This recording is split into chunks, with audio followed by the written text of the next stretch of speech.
नर्मदा किनारे स्थित है प्राचीन सिद्धेश्वर शिव मंदिर। इस मंदिर के बारे में एक धार्मिक मान्यता यह है कि इस मंदिर की स्थापना भगवान कुबेर ने की थी। धन के देवता कुबेर भगवान ने यहाँ पर तपस्या की थी और भगवान शंकर ने उन्हें प्रसन्न होकर धन संपत्ति और वैभव का आशीर्वाद दिया था। यही कारण है कि दूर दूर से श्रद्धालु इस मंदिर पर आते हैं और भगवान शंकर से प्रार्थना कर धन की कामना यहाँ पर करते हैं और भगवान शंकर उनकी इन कामनाओं को पूरा भी करते हैं। इस मंदिर के बारे में एक प्राचीन मान्यता यह भी कि यह मंदिर रामायणकालीन मंदिर है। यही कारण है कि अपनी प्राचीनता के कारण यह मंदिर पूरे इलाके में श्रद्धा और आस्था का केंद्र बना हुआ है।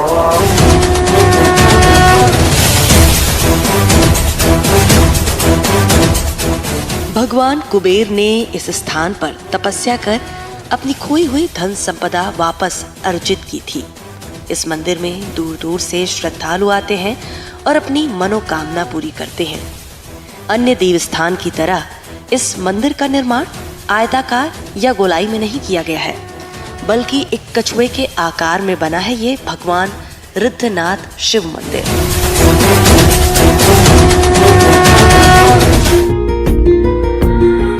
क्योंकि कछुए को धन संपदा का प्रतीक माना जाता है और यहाँ भगवान रिद्धनाथ को धन के देवता के रूप में पूजा जाता है। इस मंदिर का उल्लेख नर्मदा पुराण में भी मिलता है। सिद्धेश्वर महादेव मंदिर परिसर में खड़े हुए हैं। पीछे नर्मदा जी हैं। सीधे आपको सिद्धेश्वर भगवान की का स्थान भी दिखता होगा। बीच में नाभि स्थल है। ये बहुत बड़ी तपस्थली है। कहते हैं यहाँ पे कोई भी पूजा पाठ आप जो भी अर्चना पूजा करते हैं घर में, यहाँ पे आकर दर्शन करके जाते हैं, उसका पूरा लाभ आपको मिलता है। मेरी उम्र 70-72 साल के आसपास है। मुझे भगवान रिद्धनाथ की इतनी बड़ी कृपा है कि यहाँ के जो गुंबद के भी दर्शन कर लेते तो हमको ऐसा लगता है कि जैसे 12 ज्योतिर्लिंगों के दर्शन हो गए। और ये भगवान यक्षराज कुबेर की तपस्थली है। यहाँ पे उन्होंने तपस्या की है। उनकी तपस्या के प्रभाव जो भी दर्शन करने आते हैं सभी को प्राप्त होता है। हंडिया तट पर नर्मदा जी के किनारे जो रिद्धनाथ मंदिर स्थित है वो लगभग 1600, उसका जो मंडप है वो लगभग 1623 ईस्वी में बनाया गया है। कलात्मक सौंदर्य और वास्तु उससे परिपूर्ण ये मंदिर की ऐसी मान्यता है कि इसको कुबेर जी द्वारा स्थापित किया है। इसका उल्लेख होशंगाबाद की गजेटियर में भी किया गया है। सावन मास में और शिवरात्रि के दौरान यहाँ पे मेला भराता है और आस्था का केंद्र है। अपनी विशेषता के लिए ये मंदिर जाना जाता है। प्राचीन शैली में निर्मित इस मंदिर में भगवान शिव को धन के देवता के रूप में पूजा जाता है। ये मंदिर एक ऐसा देवस्थान है जहां भगवान शिव के साथ माता पार्वती विराजित नहीं है, क्योंकि माता पार्वती का एक अंश माँ लक्ष्मी है और माँ लक्ष्मी भगवान विष्णु के साथ विराजती हैं। इसलिए माता पार्वती यहाँ विराजित नहीं है। शिवलिंग के ठीक सामने नंदी भगवान के ऊपर 9 देवियों के स्थान है। मंदिर में माया की मूर्तियां विराजित हैं। ऐसा माना जाता है कि उनकी आज्ञा के बिना शिव दर्शन नहीं होते। नर्मदा का नाभि स्थल होने से इस मंदिर का महत्व और बढ़ जाता है। यही कारण है कि प्रदेश के हरदा में स्थापित भगवान रिद्धनाथ शिव मंदिर में देश भर से श्रद्धालु पहुंचते हैं।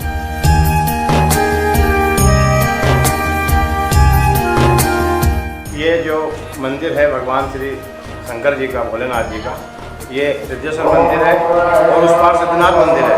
ये दोनों मंदिर प्राचीन मंदिर है और इस मंदिर में जो हम रोज आते हैं, जल चढ़ाते हैं, भगवान से प्रार्थना करते हैं और जो भी मांगते हैं वो माँ नर्मदा और भोलेनाथ जी इच्छा पूरी करते हैं। और यहाँ पे काफ़ी लोगों का आना जाना लगा हुआ है। गांव के बुजुर्ग और सभी लोग इस मंदिर से जुड़े हुए हैं और माँ नर्मदा की कृपा, भोलेनाथ की कृपा सब पे बनी है। नाभि कुंड तक जाने के लिए श्रद्धालु पहले नेमावर या हांडिया तट पर आते हैं, फिर नाव के जरिए नर्मदा के नाभि कुंड तक जाते हैं। इस कुंड की विशेषता ये है कि इसमें कभी पानी खत्म नहीं होता। ये मंदिर जो आप मेरे पीछे देख रहे हैं, ये बहुत ही प्राचीन मंदिर, रामायण काल से बना हुआ मंदिर बतलाया जाता है। और इस मंदिर की एक और मान्यता ये है, इसकी प्रसिद्धि इसलिए भी हो जाती है कि ये माँ नर्मदा के दक्षिण तट पे बसा हुआ है। और यहीं सामने माँ नर्मदा का मध्य भाग, जिसको नाभि स्थान कहा जाता है। नाभि स्थान होने से इस मंदिर की मान्यता बहुत अधिक बढ़ जाती है। इस मंदिर की सबसे बड़ी विशेषता यह है कि जहाँ जिसने जो भी मन्नत करी है उसकी बहुत जल्दी भगवान मनोकामना पूरी करते हैं। और यही कारण है कि यहाँ सैकड़ों भक्तों का डेली पूजन, अभिषेक एवं दर्शन करने आने का तांता लगा रहता है। यह इस मंदिर की विशेषता है। धर्म ग्रंथों में उल्लिखित है कि रावण और कुबेर दोनों भाई थे। जब रावण ने कुबेर की धन संपदा छीन ली, तब सृष्टि के रचयिता भगवान ब्रह्मा और माता पार्वती के आदेश से कुबेर ने इस स्थान पर शिव जी को प्रसन्न करने के लिए तप किया था। भगवान कुबेर की तपस्या से प्रसन्न होकर भगवान भोलेनाथ ने उनकी मनोकामना पूरी की थी। और ये भगवान भोलेनाथ का कुबेर जी का मंदिर है। यहाँ रावण के भाई कुबेर ने तपस्या की थी। जब रावण ने उसकी धन संपदा छीन ली थी, तब वो धन विहीन हो गया था। फिर भोलेनाथ ने उससे कहा कि आप दक्षिण तट पर जाके माँ नर्मदा के तट पर भोलेनाथ की आराधना करें मेरी, और एक शिवलिंग बनाकर पूजन करें, जिससे आपको पुनः जो भी आपकी संपदा गई है वो प्राप्त होगी। जिस प्रकार से भगवान कुबेर की प्रार्थना भोलेनाथ ने सुनी, उसी प्रकार से हम सभी श्रद्धालुओं की प्रार्थना भोलेनाथ सुनते हैं, और हम सभी भोलेनाथ से रोज प्रतिदिन आगे जल चढ़ाते हैं और प्रार्थना करते हैं। ये रिद्धनाथ मंदिर कुबेर जी ने स्थापना करी थी। कुबेर जी ने इसलिए स्थापना करी थी कि इनको पहले ये श्रीलंका, जो लंका थी, वो रावण ने इनसे हत्या ली थी। तो हत्याने के बाद वहाँ से बाहर आए तो फिर कुबेर भंडारी की स्थापना करी। और कुबेर भंडारी की स्थापना के बाद जो नर्मदा किनारे नर्मदा जी के मध्य नाभि कुंड पे इन्होंने सिद्ध रिद्धनाथ की स्थापना करी। और रिद्धनाथ की स्थापना उन्होंने अलकापुरी जाने के पहले करी थी। अलकापुरी एक तो लक्ष्मी का स्थान था, तो उस स्थान को देखते हुए इस स्थान की भी लक्ष्मी प्रद आराधना के लिए की गई थी, इसलिए ये पश्चिम मुख कहलाता है। तो जितने भी पश्चिम मुख मंदिर होते हैं शंकर जी के, वो सब लक्ष्मी को देने वाले होते हैं। तो उसके जो सभा मंडप है, उस सभा मंडप में भी श्री यंत्र की स्थापना की गई हुई है कुबेर के द्वारा। वो कुबेर के स्थापना करने के बाद वो यहाँ पर तपस्या करी, और तपस्या करने के बाद फिर वे अलकापुरी गए यहाँ से। ऐतिहासिक दृष्टि से इस स्थान के महत्व की बात की जाए तो सिख धर्म के 10वें गुरु श्री गुरु गोविंद सिंह जी भी नांदेड़ जाते समय नर्मदा के दक्षिणी तट पर भगवान रिद्धनाथ की नगरी हांडिया में रुके थे। मेरी परंपरा से चलती आ रही पूजा पाठ, इस मंदिर से दर्शन, पूजन, अर्चना करने से बहुत फल मिलता है। और ऐतिहासिक मंदिर है ये। इसमें गुरु गोविंद सिंह जी बहुत बड़ी बड़ी हस्तियाँ भी आके ठहरी है, अर्चना करी है, बहुत लाभ मिलता है, फल मिलता है। क्योंकि रिद्धनाथ मंदिर हांडिया के तट में बहुत प्राचीन मंदिर है, बहुत सी मान्यता है, आस्था है लोगों की उनके साथ में। मैं भी उस मंदिर में जाता हूँ, और जो भी मेरी समस्या रहती है वहाँ दर्शन करने के बाद में, मानता मानने के बाद में, मत्था टेकने के बाद में ज़रूर मुझे सफलता मिलती है। मेरे सारे रुके काम पूरे होते हैं। भी ये संतों ने आसपास के वे सब नाभि कुंड के कारण यहाँ पे आके अपने अपने आश्रम बना रहे हैं, तपस्या स्थल बना रहे हैं। वो कई पुराने संतों ने भी यहाँ पर तपस्याएं करी हैं। भगवान रिद्धनाथ का ये मंदिर अपनी प्राचीन वास्तुकला के कारण जाना जाता है। आमतौर पर मंदिरों में एक ही कलश शिखर होता है, लेकिन इस मंदिर के शिखर पर 12 गुंबद बने हुए हैं, जो सभी 12 ज्योतिर्लिंग के प्रतीक हैं। इनके दर्शन से 12 ज्योतिर्लिंग के दर्शन का पुण्य फल प्राप्त होता है। मंदिर में पिछले 5 दशक से प्रतिदिन भगवान रिद्धनाथ का अभिषेक श्रृंगार होता है। यहाँ पर भगवान रिद्धेश्वर महादेव का अत्यंत प्राचीन शिव मंदिर है, जिसकी स्थापना भगवान कुबेर द्वारा की गई है। यहाँ पर प्रतिदिन पिछले 4 से 5 दशकों से प्रतिदिन अभिषेक होता है सुबह के टाइम, और हर साल शिवरात्रि एवं सावन मास के चतुर्थ सोमवार के दिन बाबा रिद्धनाथ नगर भ्रमण पर निकलते हैं, तथा सन 2020 से प्रतिदिन यहाँ पर सुबह शाम श्रृंगार एवं महाआरती की जाती है। मंदिर के युवा पुजारी ऋतिक व्यास बताते हैं कि भगवान शिव ने प्रसन्न होकर भगवान कुबेर को धरती पर हीरे की खान दी थी। उस स्थान को हरदा जिले के हीरापुर गांव के नाम से जाना जाता है, क्योंकि उस गांव में हीरे की खदान थी और भगवान रिद्धनाथ की कृपा से भक्तों को धन संपदा मिलती है। यह मंदिर रिद्धनाथ महादेव मंदिर है। यह भगवान कुबेर ने यहाँ आते तपस्या चली। यहाँ तपस्या चलने के बाद उन्हें धन वैभव की आदि की प्राप्ति, और यहाँ से कुछ किलोमीटर दूर हीरापुर नामक एक नगर है। वहाँ पहले हीरा उनकी खदान हुआ करती थी। वह भगवान कुबेर तो भोलेनाथ ने प्रथमनाथ के पास दी गई, और यहाँ यह मान्यता है कि यहाँ तो भी पूजन विद्या पूजन अभिदित चलता है। वो धन का होता नहीं होता, उसके बाद धन कितना आता है कि क्षमा नहीं करता है। आज खेलो इंडिया यूथ गेम्स का समापन। केंद्रीय खेल मंत्री अनुराग ठाकुर और सीएम शिवराज होंगे शामिल। सीएम हाउस से निकाली जाएगी विजेता खिलाड़ियों की भव्य रैली। सीएम शिवराज सिंह ने कमलनाथ से फिर पूछा सवाल, कहा कांग्रेस की हालत के बारे में मुझे कुछ नहीं कहना, वोट लेने के लिए किए झूठे वादे। पंडित दीनदयाल उपाध्याय की पुण्यतिथि आज। सीएम शिवराज ने प्रतिमा पर किया माल्यार्पण। बड़ी संख्या में कार्यकर्ता भी मौजूद। पूर्व सीएम कमलनाथ का आज सीहोर दौरा। चिंतामन गणेश मंदिर में की पूजा अर्चना। चुनावी अभियान का किया शंखनाद। जबलपुर के कार्यक्रम में शंकराचार्य आरवी मुक्तेश्वरानंद का बड़ा बयान। राजनीतिक दलों को दी सलाह, कहा धर्म पर राजनीति करना बेहद गलत। बालाघाट विधायक गौरीशंकर बिसेन ने राहुल गांधी पर दिया विवादित बयान। कहा राहुल दाढ़ी बढ़ाकर कर रहे ढोंग, ऐसे राष्ट्रद्रोही को निकालें देश से बाहर। इंदौर में फाइबर फैक्ट्री में लगी भीषण आग। इलाके में मची अफरा तफरी। दमकल ने आग पर पाया काबू। ग्वालियर में विकास यात्रा में बच्चों ने खोली शिक्षकों की पोल। शराब पीकर स्कूल आने का लगाया आरोप। एसडीएम ने शिक्षकों को हटाया। हटिया में डंपर ने कार को मारी टक्कर, 3 की मौत। भिंड से सेवड़ा जा रहे थे कार सवार। भोपाल में ट्रैफिक एसीपी ने होटल संचालक को दी धमकी। एसीपी पर मारपीट और धमकाने का आरोप। सीसीटीवी में कैद हुई घटना। बैतूल में आज सभी व्यावसायिक। नर्मदा के उत्तरी किनारे पर स्थित है भगवान सिद्धनाथ का मंदिर और दक्षिणी तट पर स्थित है भगवान रिद्धनाथ का मंदिर। यहाँ आने वाले श्रद्धालु पहले नर्मदा स्नान का पुण्य फल प्राप्त करते हैं, फिर नर्मदा जल से भगवान रिद्धनाथ का जलाभिषेक करते हैं। नर्मदा परिक्रमावासी पूरे परिक्रमा करके यहाँ पर आते हैं। ये बहुत पुराना प्राचीन मंदिर है जिसका बहुत महत्व है जल चढ़ाने का।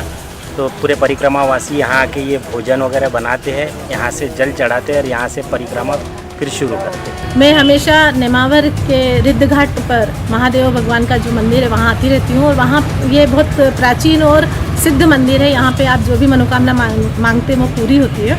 मैंने भी मनोकामना मांगी थी कि मेरे बेटे का बहुत मन था बाहर जाके पढ़ने का, और मानी थी तो वो पूरी हुई। ऐसी उम्मीद करती हूँ कि आप लोग भी यहाँ पर आएंगे और दर्शन करेंगे। यहाँ आने वाले हर भक्त को शांति और भक्ति का एक सुखद एहसास होता है। ऐसा माना जाता है कि नर्मदा के उत्तरी और दक्षिणी तट ऊर्जा का केंद्र हैं। यहाँ पर स्नान करने से भक्तों में सकारात्मक ऊर्जा का संचार होता है। कई श्रद्धालु यहाँ नाभिकुंड और रिद्धनाथ मंदिर के बारे में केवल सुनकर उत्सुकतावश चले आते हैं। नाम लोकेश कुमार मिश्रा है और मैं महाराष्ट्र प्रांत से गोंदिया शहर से आया हूँ। गोंदिया जिला है, और हमको बताया गया था कि नामेश्वर के अंदर में नाभिकुंड है।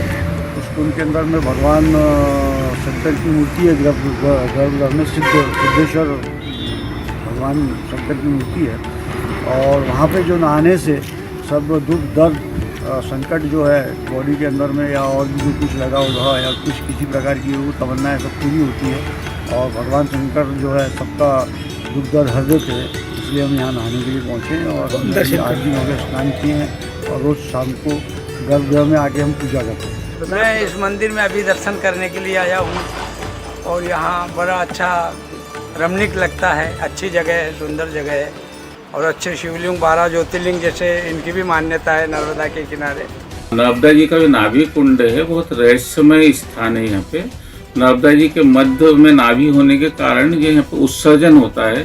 तो यहाँ तपस्याएं यदि करते हैं तो कम समय में ही सब लाभ की प्राप्ति होती है और सब प्रकार का फल मिलता है। हरदा जिले में नर्मदा के दक्षिणी तट पर स्थित रिद्धनाथ मंदिर का धार्मिक, ऐतिहासिक और पुरातात्विक दृष्टि से बड़ा महत्व है। 1312 किलोमीटर लंबी नर्मदा का मध्य भाग इसी स्थान पर होने से नर्मदा परिक्रमा करने वाले श्रद्धालु यहाँ रुकते हैं और साथ ही भगवान रिद्धनाथ के दर्शन कर उन्हें जल अर्पित करने के बाद ही अपनी आगे की यात्रा पर बढ़ते हैं। और ये वसुंधरा सेवा आश्रम ये अपना मतलब माई किनारे, नर्मदा जी किनारे, तो यहाँ से लोग परिक्रमा भी उठाते नर्मदा जी की। यहाँ भोलेनाथ भगवान रिद्धनाथ को जल चढ़ाते और यहाँ से फिर परिक्रमा चालू करते। यहाँ पर भगवान रिद्धनाथ को जल चढ़ाने का महत्व क्या, थोड़ा बताएंगे इसके बारे में? भगवान रिद्धनाथ जी मतलब अपने कुबेर के द्वारा स्थापित हुए हैं, तो यानी जिनको रिद्धि प्राप्त करना है तो भगवान भोलेनाथ की कृपा प्राप्त करें। आप भी आते हैं यहाँ पर? हाँ, मैं आता हूँ हर रविवार माई दर्शन हरदा से। पैदल आते हैं? हरदा से पैदल, लगभग मुझे 21 वर्ष हो गया, भगवती कृपा से पैदल आता हूँ हर बिना किसी इसका बहुत महत्व है। इसका पूजन अर्चना धन की प्राप्ति भी होती है इसमें जी। भी नर्मदा जी का सेंटर है, इसका ज़्यादा महत्व माना जाता है। करीब 21 वर्ष से हर रविवार पैदल चलकर नर्मदा आने वाले हरीश चौरे कहते हैं कि जिन लोगों को रिद्धि अर्थात धन प्राप्त होता है वो लोग यहाँ जरूर आते हैं। और मान्यता है कि माता पार्वती के आदेश से भगवान कुबेर ने इस मंदिर की स्थापना की थी और यहाँ पर आने से जैसे उत्तर तट पे सिद्धनाथ है और दक्षिण से रिद्धनाथ है, तो दक्षिण उत्तर तट के जो सिद्धनाथ के दर्शन करने से सिद्धि की प्राप्ति होती है, वहीं दक्षिण तट पर जो रिद्धनाथ मंदिर है उसके दर्शन करने से हमें सिद्धि के साथ साथ धन की विधान और वैभव की प्राप्ति होती है। इसीलिए ये मंदिर है भक्तों के आस्था का केंद्र बना हुआ है। इस मंदिर के बारे में एक और खास बात है कि आम शिव मंदिरों में प्रवेश द्वार सामने होता है, लेकिन रिद्धनाथ मंदिर का प्रवेश द्वार दक्षिण दिशा में स्थित है, मंदिर के सामने नहीं है।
खेलो इंडिया यूथ गेम्स का समापन। केंद्रीय खेल मंत्री अनुराग ठाकुर और सीएम शिवराज होंगे शामिल। सीएम हाउस से निकाली जाएगी विजेता खिलाड़ियों की भव्य रैली। सीएम शिवराज सिंह ने कमलनाथ से फिर पूछा सवाल, कहा कांग्रेस की हालत के बारे में